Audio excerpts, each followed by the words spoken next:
সবার তো একসঙ্গে হবে না রে, তাহলে এরকম কি চলে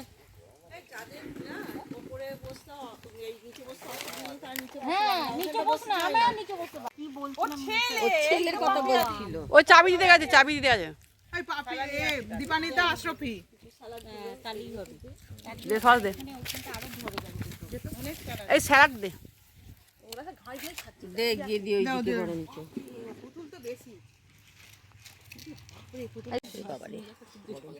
ডাটা দেখে দাও, ডাটা চিবানোর পাতা পড়ে গেল, এই শুরু হবে।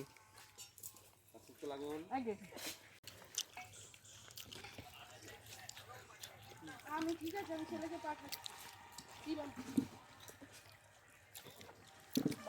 পাঠাবো, ঠিক আছে, আমি বলছিলাম চিবানো হলো। পাপিয়াকে চিকেন ফুটিয়ে তুলতাম তোমারে, লোকে পড়ে বলতো এমন করেও কি কবিতা লেখা যায়। আমার তুমিটা কবিতার ছন্দে হয়ে যেত সবার তুমি, লোকে ভালোবাসতো তোমাকে, অলক্ষ্যে থাকতাম আমি। যদি ছবি আঁকতে পারতাম তোমাকে ফুটিয়ে তুলতাম ক্যানভাসে, তুলির আঁচড়ে রঙের ছোঁয়ায় জলজলে মুখ নিয়ে প্রতিভাত হতে আর্ট গ্যালারির দেওয়ালে। কোনো বিখ্যাত চিত্রকর মুগ্ধ দৃষ্টিতে তাকিয়ে থাকতো তোমার দিকে, মনে মনে বলতো গভীর ভালোবাসায় এমন জাজ্জল্যমান চিত্রের সৃষ্টি করতে পারে। এক ছবিতেই তুমি হতে বিখ্যাত, সৃষ্টি সুখের উল্লাসে মেতে থাকতাম আমিও। যদি অভিনয় করতে পারতাম তুমি হতে প্রেমিকা, আমি প্রেমিক, বাস্তবের রসায়ন ধরা পড়তো ক্যামেরায়, উচ্ছ্বসিত দর্শকের করতালিত মুখরিত মাল্টিপ্লেক্সের পুরো দেওয়াল ভেদ করে উষ্ণতা ছুঁয়ে যেত তোমায় আমায়। তোমার ম্যানারিজমে আচ্ছন্ন হতো জনগণ, যুবতীর চোখের স্বপ্ন হতে তুমি, আমি মুচকি হাসতাম। যদি হতাম তেমন ভাস্কর, রুক্ষ শুষ্ক পাহাড় খোদাই করে ছেনি হাতুড়ির ঘায়ে তোমাকে ফুটিয়ে তুলতাম কত রূপে নানা ভঙ্গিমায়। তোমার হাসি, তোমার চোখের অভিব্যক্তি সুন্দর সরলতায়, কোনো আদিবাসী রমণীর একান্ত প্রিয় পুরুষ হতে তুমি, তুমি থাকতে তার আবিলতায়, আমি তার বন্ধু হতাম। যদি হতাম আমি পরিব্রাজক, নদীর জলে পাহাড় চূড়ায় কাঁকর ঘুমে তোমাকেই খুঁজে পেতাম, তুমি চলতে আমার সাথে, অবসন্ন শরীর যখন চাইতো আশ্রয়, তোমার কাঁধে মাথা রেখে ঘুমিয়ে পড়তাম। বছর কয়েক পরে তুমি লিখতে ভ্রমণ কাহিনী, আমি ছাপার অক্ষরে রয়ে যেতাম। কবি হতে পারিনি চিত্রকার, প্রেমিকা হয়ে তোমার সাথে অভিনয়ের সাধও অপূর্ণ, পাহাড় গুহার দেওয়ালে রাখতে পারিনি হাতের ছোঁয়া, আমি যে ভাস্কর নই। পরিব্রাজকের মতো নানা দেশ নানা পথেও তোমার সাথে হয়নি ঘোরা, তবুও তুমি আছো এই বাতাসে, আমার নিঃশ্বাসে, আমার অন্তরে, তোমার আবদারে, দুজনার ভরসায়, আত্মার আকুলতায়, প্রেমের ব্যক্তিতে, মিলন বিহ্বলতায়। দারুণ দারুণ হয়েছে, ও লেখে দারুণ। শূন্য বাড়ির প্রধান ফটক বন্ধ করে দিয়েছে, কোনো ক্রমে তাদের মিনতি করে বাড়িতে প্রবেশ করতে পারলাম। বিশ্বাস করো দা ঠাকুর, রোমাঞ্চ লাগছিল শরীরে, যে ঘরে দুয়ারে তোমার বাড়ির প্রতিটি আসবাবপত্রে তোমার স্পর্শ লেগে আছে, তা স্পর্শ করে সত্যি আমার শরীরে শিহরণ জাগছিল। ক্লান্ত দুপুরে যে দুয়ারে শীতল পাটি বিছিয়ে তুমি থাকতে বসে, আমার মনে হচ্ছিল সেই রকম একটা দিনে আসতে পারলে তোমার কাছে কত গল্প শুনতে পেতাম। এই বোতলটা কে রেখেছে মাঝখানটা একটু এরপর একে একে কক্ষগুলি ও তোমার বাড়ির আনাচে কানাচে তোমায় অনুভব করতে লাগলাম। তোমার বিশ্রাম কক্ষ, সেই বিছানা বালিশ, হায় তোমারই অপেক্ষায়। আর তোমার লেখার ঘরখানা, ওই ছোট্ট ঘরটায় বসে তুমি কত বড় বড় উপন্যাস লিখে ফেলেছ। তোমার বিপ্র দাস, সে তো ওই ঘরেরই সৃষ্টি। যে ছোট্ট জানালাটা দিয়ে বয়ে চলা শিলাবতীর দিকে তোমার চিন্তামগ্ন চোখ তাকিয়ে থাকতো, সেই জানালা দিয়ে এখন আর কেউ তাকে দেখার নেই। সেই অভিমানে শিলাবতীও দূরে সরে গেছে, জানো তুমি। তোমার অন্নপূর্ণার মন্দির, দুই খুঁটির মাঝে তোমার ঠাকুর দালান, যেখানে তুমি অন্নপূর্ণার পূজা করতে, তা আজ শূন্য। তোমার ময়ূরের খাঁচাও তো খালি, কোথায় গেল সেগুলো, সে খোঁজ তোমার নেই। তোমার সেই পেয়ারা গাছটা কিন্তু আবার নতুন করে তৈরি হয়েছে। আর দারোয়ান বলছিল তোমার বাড়ির সামনের পুকুরটার কথা, কার্তিক গণেশ ওই পুকুরেই খেলা করতো। তোমার মনে আছে ওদের মধ্যে কার নাকে নোলক পড়া ছিল?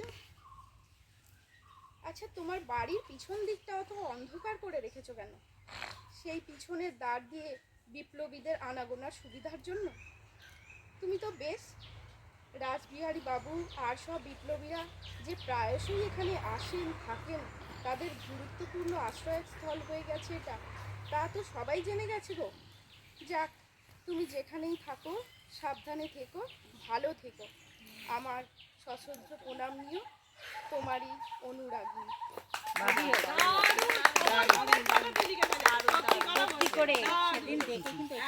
এই রুমকি জ্বর এসছে? গায়ে জ্বর জ্বর আছে। কতক্ষণ আগে খেলি ওষুধ? আগে ওই এতেই চন্দ্রের বাস দিতে হ্যাঁ, ওটাও আমি জানি না।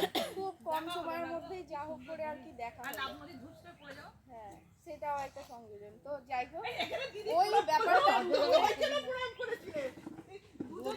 এই দাঁড়া, ও একটা পাঠ করছে, চুপ কর। হ্যাঁ বলছি। হ্যাঁ, আচ্ছা, ওই ওই জন্যই আর কি লেখাটা, যে আমরা এত কম সময়ের মধ্যে সন্ধ্যা হয়ে গেছে, তখন আমরা গিয়ে পৌঁছেছি, ওই যা হোক করে আর কি একটুখানি দেখা হয়েছিল, নাহলে পুরোটাই বিফলে যেত অত দূর যাওয়াটা।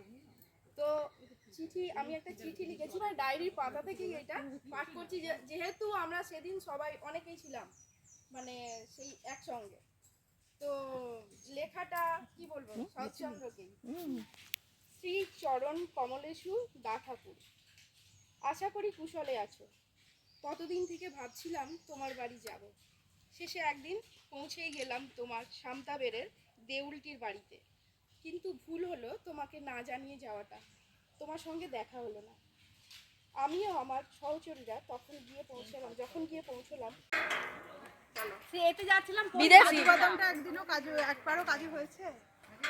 এত কাজু জমে আছে, 2 বছর হয়েছে, এতগুলো কাজু সে ছাড়া মনে হয়নি, করছি না, ওই ব্যাগে বসানো আছে এতগুলো, এক ব্যাগ এতগুলো গাছ না, অনেক করছিস সোনালি?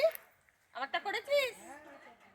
কথাও তো উঠে যাবে, আমারটা করেছিস। গান দিয়ে দেবে, অসুবিধা কিছু নেই।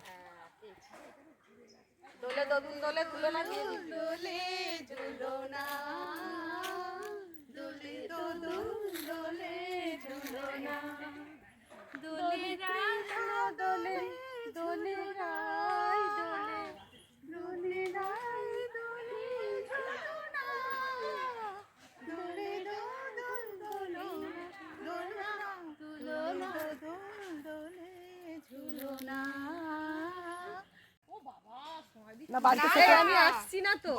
লেখাটা ওকে বললাম লিখে দাও। চুলটা আসছে না পিছন থেকে। উফ, স্টেপটা তো দেখা যাচ্ছে না সামনে। চুল কাটেনি তো? না, কি ভালো লাগছে এই পিছনটা, সাইজ চুলের ওকে, এই best চুলটা কি কি? ভালো লাগছে না? বাপরে, ওই এটা কাটে কি বিচ্ছিরি কি লাগে। কালো কুচকুচ করছে চুলটা। চুলটা কালো করেছে। ও আচ্ছা, চুলের গোছ আলাদা।